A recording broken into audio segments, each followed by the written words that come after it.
Hi everyone, आज हम लोग कुछ इंपॉर्टेंट स्टैटिक जीके और करंट अफेयर को देखेंगे। So let's get started without any further delay. Budget की इतिहास की बात करते हैं। भारत में पहली बार बजट किसने पेश किया था? 1860 में जेम्स विल्सन ने पेश किया था। इन्हें भारत में बजट का जनक भी कहा जाता है। आज़ादी के बाद भारत में पहली बार बजट किसने पेश किया था? के षणमुखम शेट्टी ने किया था। गणतंत्र भारत में पहली बार बजट किसने पेश किया था? जॉन मैथाई ने पेश किया था। सर्वाधिक बार बजट किसने पेश किया था? मोरारजी देसाई ने। कितनी बार? 10 बार किया था। पहली बार महिला वित्त मंत्री कौन थी जिन्होंने बजट पेश किया था? इंदिरा गांधी ने। पहली पूर्णकालिक महिला वित्त मंत्री कौन है? निर्मला सीतारमण है। बजट पेश करने की सबसे लंबी अवधि किसकी रही है? निर्मला सीतारमण की, 2020 में। वित्त मंत्री निर्मला सीतारमण ने इस बार कितनी बार बजट पेश किया है? 8वीं बार। बजट 2025-26 किस तारीख को पेश किया गया था? 1 फरवरी को निर्मला सीतारमण द्वारा पेश किया गया था। विकसित भारत का अर्थ क्या है? विकसित भारत के अंतर्गत 6 मुख्य बिंदु आते हैं। गरीबी से मुक्ति, 100% स्कूली शिक्षा प्रदान करना, it means that quality of education, बेहतरीन सस्ती और सर्वसुलभ स्वास्थ्य सुविधाएं उपलब्ध करवाना, हेल्थ सर्विसेज, 100% कुशल कामगारों के लिए काम करना, स्किल्ड लेबर, आर्थिक गतिविधि में 70% महिलाओं की भागीदारी बनाना, भारत को food basket of the world बनाना। तो ये 6 मुख्य बिंदु आते हैं विकसित भारत के अंतर्गत। बजट 2025-26 की यात्रा के घटक। विकसित भारत तक पहुंचने का गंतव्य क्या है? विकसित भारत है। इस यात्रा का मार्गदर्शक कौन होगा? समावेशिता होगा। इस यात्रा का ईंधन क्या होगा? सुधार या रिफॉर्म होगा। तो बजट 2025-26 की यात्रा के 4 इंजन कृषि, एमएसएमई, निवेश और निर्यात होंगे। पहला इंजन कृषि की बात करते हैं, प्रधानमंत्री धन्य धान कृषि योजना। इसकी बात करते हैं। प्रधानमंत्री धन्य धान कृषि योजना का उद्देश्य क्या है? कृषि की उत्पादकता को बढ़ाना। यह योजना कितने जिलों में शुरू की गई है? 100 जिलों में शुरू की गई है। इस योजना से कितने किसानों को फायदा होने की उम्मीद है? 1.7 करोड़ किसानों को फायदा होने की उम्मीद है। दलहनों में आत्मनिर्भरता की मिशन की बात करते हैं। दलहनों में आत्मनिर्भरता मिशन कितने वर्ष के लिए है? 6 वर्षों के लिए। इस मिशन में कौन से 3 दालें शामिल होंगी? तूर, उड़द, मसूर होंगी। तूर को अरहर भी बोलते हैं। कृषि संबंधित मिशन पहल की बात करते हैं। सब्जियों और फलों के लिए भी मिशन शुरू किए गए हैं। श्री अन्न मिलेट्स के लिए भी मिशन शुरू किया गया है। 2023 को श्री अन्न मोटा अनाज का वर्ष घोषित किया गया था। मखाना बोर्ड कहाँ पे बनेगा? बिहार में बनेगा। राष्ट्रीय उच्च पैदावार बीज मिशन भी तैयार किए जाएंगे। कपास उत्पादन मिशन कितने वर्ष का है? तो 5 वर्ष का है। इसका उद्देश्य अच्छी गुणवत्ता वाली कपास का उत्पादन बढ़ाना ताकि सूती वस्त्र उद्योग को बढ़ावा मिल सके। किसान क्रेडिट कार्ड केसीसी की लिमिट कितनी बढ़ा दी गई है? 3 लाख से बढ़ा करके 5 लाख कर दी गई है। असम में यूरिया प्लांट कहाँ पे स्थापित किया जाएगा? नामरूप में। इसकी उत्पादन क्षमता 12.7 लाख मीट्रिक टन होगी।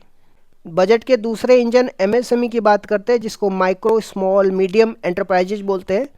एमएसएमई की परिभाषा की बात करते हैं। इसकी परिभाषा 2 आधार पे है, जिसमें निवेश और टर्नओवर पे होगा। निवेश के आधार पे माइक्रो स्मॉल मीडियम उद्यमों की नई सीमाएं क्या हैं? तो माइक्रो में 2.5 करोड़ तक का निवेश, स्मॉल में 25 करोड़ तक का निवेश, मीडियम में 125 करोड़ तक का निवेश आएगा। टर्नओवर के आधार पे माइक्रो स्मॉल मीडियम उद्यमों की नई सीमा क्या है? टर्नओवर के आधार पे माइक्रो में 10 करोड़ तक का टर्नओवर आता है, स्मॉल में 100 करोड़ तक का टर्नओवर आएगा एंड मीडियम में 500 करोड़ तक का टर्नओवर आ जाएगा। सूक्ष्म उद्यमों के लिए क्रेडिट कार्ड की बात करते हैं। सूक्ष्म उद्यमों के लिए कितनी सीमा वाला क्रेडिट कार्ड लॉन्च किया गया है? 5 लाख की सीमा वाला। यह क्रेडिट कार्ड कहाँ पे मिलेगा? उद्यम पोर्टल पे मिलेगा। राष्ट्रीय विनिर्माण मिशन की बात करते हैं। राष्ट्रीय विनिर्माण मिशन का उद्देश्य क्या है? Manufacturing, making India, micro small industry को बढ़ावा देना। यह किन उद्योगों के लिए शुरू किया जाएगा? फुटवियर इंडस्ट्री, खिलौना इंडस्ट्री और खाद्य प्रसंस्करण इंडस्ट्री के लिए। अब आ जाते हैं तीसरे इंजन निवेश में। अटल टिंकरिंग लैब की बात करते हैं। अटल टिंकरिंग लैब का उद्देश्य क्या है? स्कूलों में बच्चों में साइंस, टेक्नोलॉजी, मैथमेटिक्स के प्रति रुचि बढ़ाना और रिसर्च को बढ़ावा देना। अगले 5 वर्षों में कितने अटल टिंकरिंग लैब सरकारी स्कूलों में शुरू होंगी? 500। भारतीय भाषा पुस्तक स्कीम। भारतीय भाषा पुस्तक स्कीम का क्या उद्देश्य है? बच्चों में अपनी स्थानीय भाषा में पढ़ने की सुविधा उपलब्ध कराना। इसके तहत डिजिटल रूप से भारतीय भाषाओं में पुस्तकें प्रदान की जाएगी। राष्ट्रीय कौशल उत्कृष्टता केंद्र की बात करते हैं। कितने राष्ट्रीय कौशल उत्कृष्टता केंद्र स्थापित होंगे? 5 राष्ट्रीय कौशल उत्कृष्टता केंद्र स्थापित होंगे। इन केंद्रों का उद्देश्य क्या होगा? मेक फॉर इंडिया, भारत के लिए बनाओ, and export for the world, विश्व के लिए एक्सपोर्ट करो। शिक्षा में एआई की बात करते हैं। शिक्षा में एआई को बढ़ावा देने के लिए उत्कृष्टता केंद्र बनेगा। इसके लिए कितना बजट आवंटित किया गया है? 500 करोड़। कैंसर उपचार की बात करते हैं। कैंसर की दवाएं सस्ती की गई हैं। कितने वर्षों में सभी जिला अस्पतालों में डे केयर कैंसर हॉस्पिटल स्थापित किए जाएंगे? 3 वर्षों में। जल जीवन मिशन की बात करते हैं। जल जीवन मिशन को कब तक के लिए बढ़ाया गया है? 2028 तक के लिए। यह 2019 में शुरू हुआ था और 2024 में समाप्त होने वाला था। इसका उद्देश्य हर घर जल था। सामुद्रिक विकास निधि की बात करते हैं। समुद्रों के विकास के लिए बनने वाली सामुद्रिक विकास निधि में सरकार कितना प्रतिशत पैसा देगी? 49% देगी। उड़ान योजना की बात करते हैं। उड़ान योजना के तहत अगले 10 वर्षों में कितने नए गंतव्यों की खोज की जाएगी? तो 120 नए गंतव्यों की खोज की जाएगी। बिहार में विकास परियोजना की बात करते हैं। बिहार में क्या स्थापित किया जाएगा? ग्रीन फील्ड एयरपोर्ट स्थापित किया जाएगा। मिथिलांचल बिहार में किस नहर का विकास किया जाएगा? पश्चिम कोसी नहर का विकास किया जाएगा। ज्ञान भारतम मिशन की बात करते हैं। ज्ञान भारतम मिशन का उद्देश्य क्या है? 1 करोड़ से अधिक पांडुलिपियों, जिसको हाथ से लिखी हुई बोलते हैं, उसके संरक्षण की बात करता है। अब आ जाते हैं बजट के चौथे इंजन निर्यात की बात करते हैं। निर्यात में आपूर्ति सुधार की जब हम बात करते हैं तो निर्यात में आपूर्ति को बेहतर करने के लिए कौन सा प्लेटफॉर्म लॉन्च किया गया है? Bharat trade network platform launch किया गया है। सुधार की बात करते हैं। बीमा क्षेत्र में एफडीआई। बीमा क्षेत्र में एफडीआई प्रत्यक्ष विदेशी निवेश जिसको बोलते हैं, इसकी सीमा 74% से बढ़ाकर के कितनी परसेंट की गई है? 100% कर दी गई है। अब आ जाते हैं राजकोषीय कर और कर सुधार में आ जाते हैं। राजकोषीय घाटा में वित्तीय वर्ष 2024-25 में राजकोषीय घाटा जीडीपी का कितना प्रतिशत रहने का अनुमान है? 4.8%। वित्तीय वर्ष 2025-26 में राजकोषीय घाटा जीडीपी का कितना प्रतिशत रहने का अनुमान है? 4.4%। जीवन रक्षक दवाओं पर टैक्स की बात करते हैं। कितनी जीवन रक्षक दवाओं पर टैक्स हटा लिया गया है? 36 जीवन रक्षक दवाओं, जिनमें दुर्लभ रोग, कैंसर, गंभीर बीमारियां भी शामिल है, इस पर से टैक्स हटा लिया गया है। नया आयकर विधेयक की बात करते हैं। कौन सा नया बिल पेश किया जाएगा? एक नया इनकम टैक्स रिजीम बिल जो 1961 के पुराने बिल की जगह लेगा। टैक्स स्लैब में बदलाव की बात करते हैं तो कितनी राशि तक आय को टैक्स फ्री कर दिया गया है? 12 लाख राशि तक की आय को टैक्स फ्री कर दिया गया है। 12 लाख से ऊपर की आय के लिए नया टैक्स स्लैब क्या है? 0 से 4 लाख तक 0% टैक्स होगा। 4 से 8 लाख तक 5% टैक्स होगा। 8 से 12 लाख तक 10% टैक्स होगा। 12 से 16 लाख तक 15% टैक्स होगा और 16 से 20 लाख तक 20% टैक्स होगा। 20 से 24 लाख तक 25% टैक्स होगा। 24 लाख से ऊपर वाले को 30% टैक्स देना पड़ेगा। रुपया कहाँ से आता है और कहाँ पे जाता है? सर्वाधिक रुपया कहाँ से आता है? तो उधार मार्केट से, जिसको मार्केट बोरोइंग बोलते हैं। इससे 24% पैसे सबसे ज़्यादा आता है। इसका मतलब ये कि उधार से 24% पैसे आते हैं। दूसरे नंबर पे आयकर से 22% पैसे आते हैं। जीएसटी से 18% पैसे आते हैं। सर्वाधिक पैसा कहाँ खर्च होता है? तो करों और शुल्क में राज्यों का हिस्सा 22% है। यहाँ पे पैसा सबसे ज़्यादा खर्च होता है। शीर्ष 2 व्यय क्षेत्र की बात करते हैं। करों और शुल्क में राज्यों का हिस्सा 22% और ब्याज अदायगी, जिसको इंटरेस्ट पेमेंट बोलते हैं, इसमें 20% पैसे खर्चे होते हैं। शीर्ष 4 प्रमुख क्षेत्रों में पैसे कहाँ पे खर्च होते हैं? डिफेंस में सबसे ज़्यादा होता है, इसके बाद ग्रामीण विकास में, इसके बाद गृह मंत्रालय में, इसके बाद कृषि और संबंध क्षेत्र में पैसे का खर्चा किया जाता है। अब आ जाते हैं कुछ करेंट अफेयर में। हाल ही में भ्रष्टाचार से निपटने के लिए एआई मंत्री डायला को नियुक्त करने वाला दुनिया का पहला देश कौन बना है? अल्बानिया बना है। डायला का अर्थ है सूर्य होता है। इसका उद्देश्य क्या है? सरकारी टेंडर निविदाओं के प्रबंधन में पारदर्शिता लाना। अल्बानिया की बात करते हैं। अल्बानिया की राजधानी तिराना है। करप्शन परसेप्शन इंडेक्स में भारत की रैंक कितनी है? 96 है। क्वेश्चन नंबर सेकंड में आ जाते हैं। हाल ही में IMD वर्ल्ड टैलेंट रैंकिंग 2025 में भारत को कौन सा स्थान मिला है? तो भारत का 63वां स्थान है। इसका समग्र स्कोर की बात करते हैं 36.06 भारत का आया है। यह ranking IMD international institute for managing and development द्वारा जारी किया जाता है। इस रैंकिंग में पहला स्थान स्विट्जरलैंड का है। अन्य इंडेक्स में भारत की क्या रैंक है, चलिए देखते हैं। सस्टेनेबल डेवलपमेंट गोल में भारत की रैंक 99 है। जेंडर गैप इंडेक्स में भारत की रैंक 131 है। मानव डेवलपमेंट इंडेक्स जिसको मानव विकास सूचांक बोलते हैं, भारत की रैंक 130 है। प्रेस फ्रीडम इंडेक्स में भारत की रैंक 151 है। पीस इंडेक्स में भारत की रैंक 115 है। हैप्पीनेस इंडेक्स में भारत की रैंक 118 है।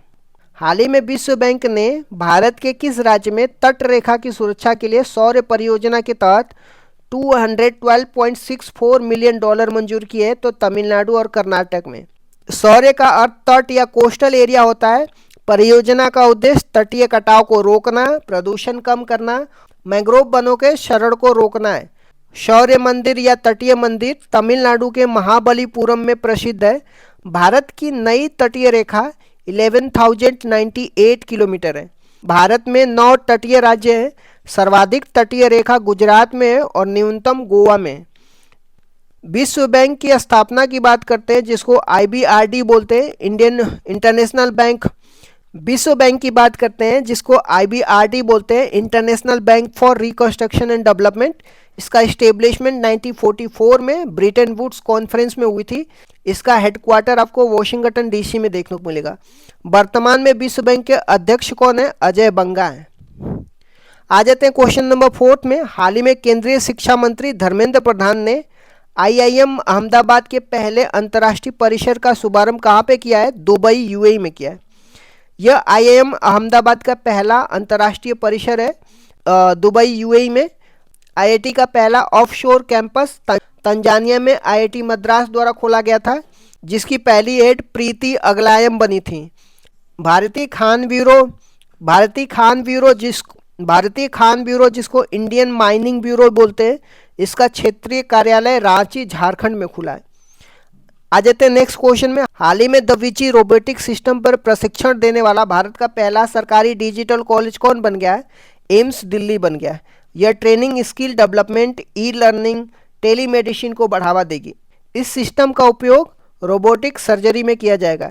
इस सिस्टम को इंट्यूटिव सर्जिकल कंपनी ने तैयार किया है। आ जाते हैं नेक्स्ट क्वेश्चन में।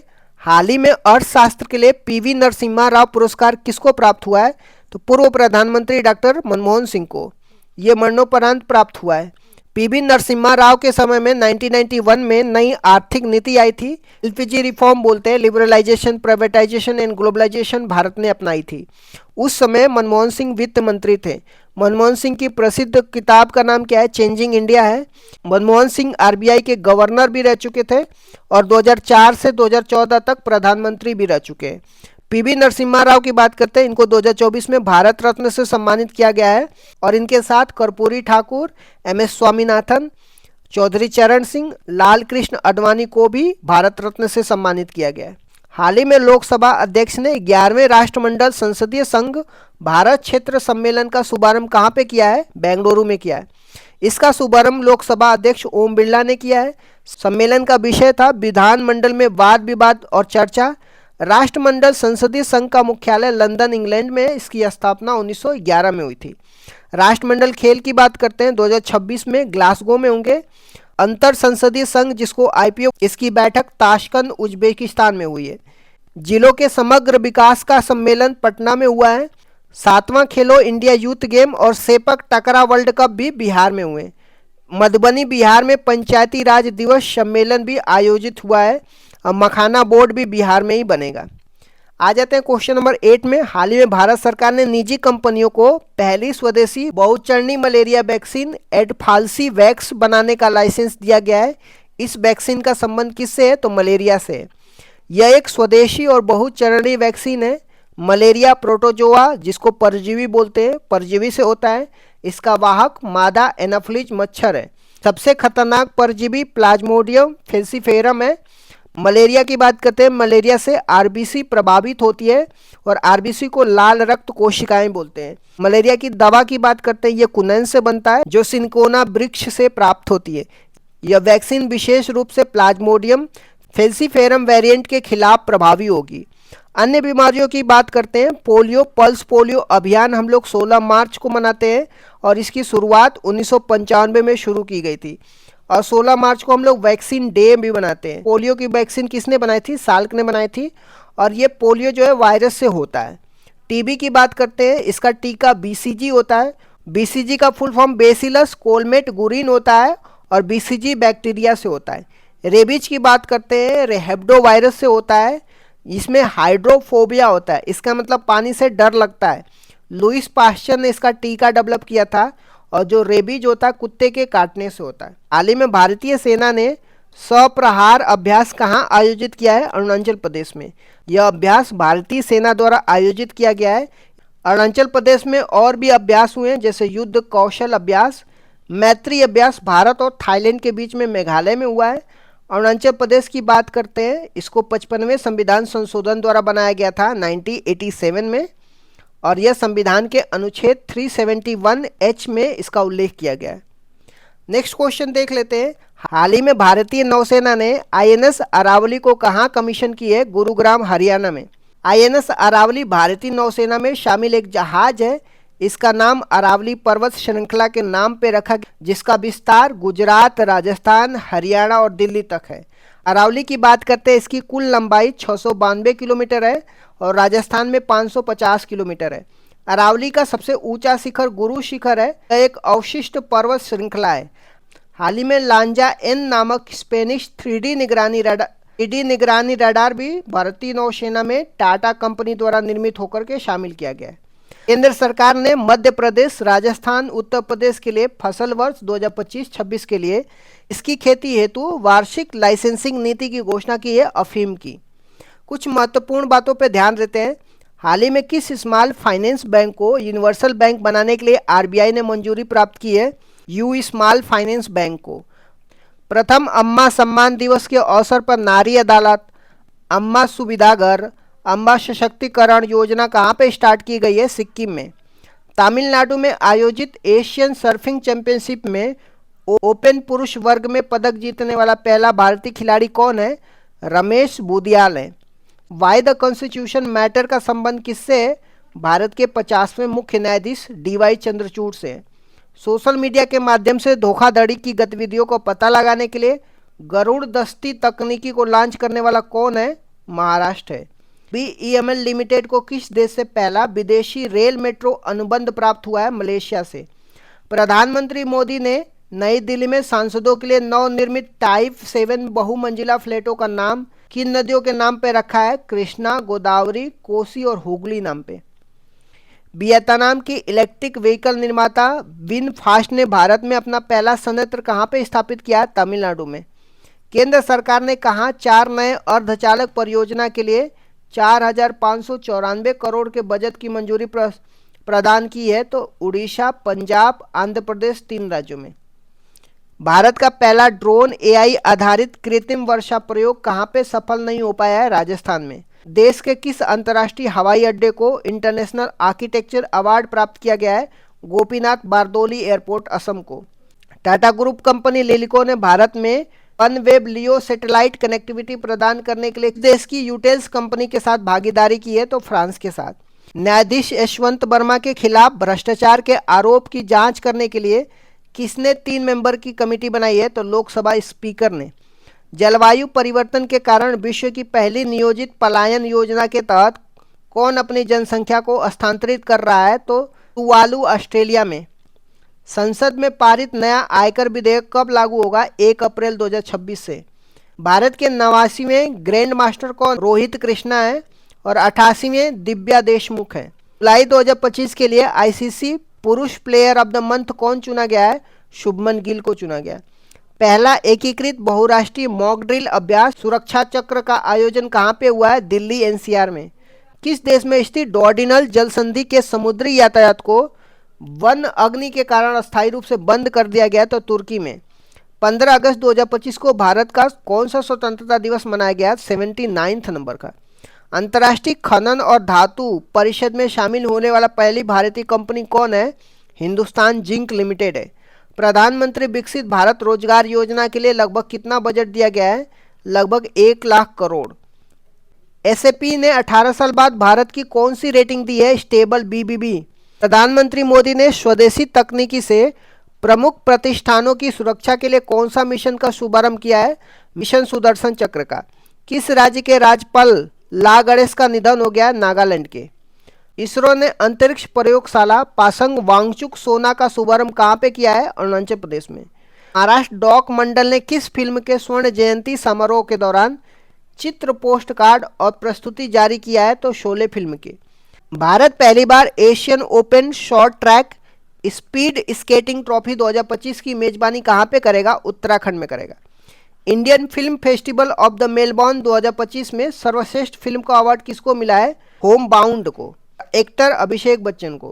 केंद्रीय सरकार ने भारतीय उच्च शिक्षा आयोग में किसको मर्ज कर दिया है? UGC, AICT, NCT को। दुनिया का पहला विश्व ह्यूमनॉइड रोबोट गेम्स कहाँ पे हुए हैं? चाइना में। किस अंतर्राष्ट्रीय एयरपोर्ट ने दुनिया का पहला AI संचालित इमिग्रेशन स्टार्ट किया है? UAE दुबई ने। भारतीय दल ने किस देश के सहयोग के साथ डीप ओशन मिशन के तहत उत्तरी अटलांटिक में रिकॉर्ड 5000 मीटर का गोता लगाया है? तो फ्रांस में। वैश्विक प्लास्टिक संधि वार्ता कहाँ पे हुई है? जेनेवा में हुई है। चर्चा में रहा national deep water exploration mission समुद्र मंथन का उद्देश्य क्या है? तेल और गैस भंडार की खोज करना। मिस यूनिवर्स इंडिया कौन बनी है? मनिका विश्वकर्मा, राजस्थान के गंगानगर की। किस लोकोमोटिव ने रेलवे पटरियों पर भारत का पहला हटाने योग्य सौर पैनल स्टार्ट किया? वाराणसी बनारस में। सिंसिनाटी ओपन में पुरुष वर्ग किसने जीता है? Carlos Alcaraz, Iga Swiatek. Bhana Patel ने किस देश में आयोजित स्पोकेन ITTF टेबल टेनिस विश्व पैरा स्पर्धा में स्वर्ण और सिल्वर दोनों जीते हैं? तो US में। जोनस गहन स्टोर किस देश के प्रधानमंत्री बने? नॉर्वे के।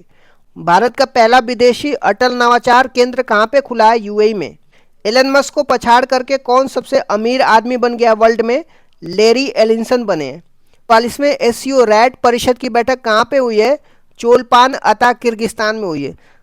संभव प्रणाली किसने यूज की थी मैसेज भेजने के लिए? इंडियन आर्मी ने। आदि संस्कृति का संबंध किस मंत्रालय से है? जनजातीय कार्य मंत्रालय से। इसरो ने लघु उपग्रह प्रक्षेपण यान तकनीकी के लिए किसके साथ अग्रीमेंट किया है? HL के साथ। इंजीनियर्स इंडिया लिमिटेड ने बांस आधारित रिफाइनरी का शुभारंभ कहाँ पे किया है? असम में किया है। हाल ही में लॉन्च भारत का पहला महिला त्रिसेवा जल यात्रा अभियान किससे स्टार्ट हुआ है? त्रिवेणी से स्टार्ट हुआ है। डिफरेंट बट नो लेस पुस्तक किसकी है? अनुपम खेर की है। योग दिवस की थीम क्या थी? Yoga for one earth one health. इस तरीके से मैंने कुछ इंपॉर्टेंट करंट अफेयर और स्टैटिक GK को भी डिस्कस कर दिया। Thank you so much guys, keep loving, keep supporting, bye bye, see you tomorrow.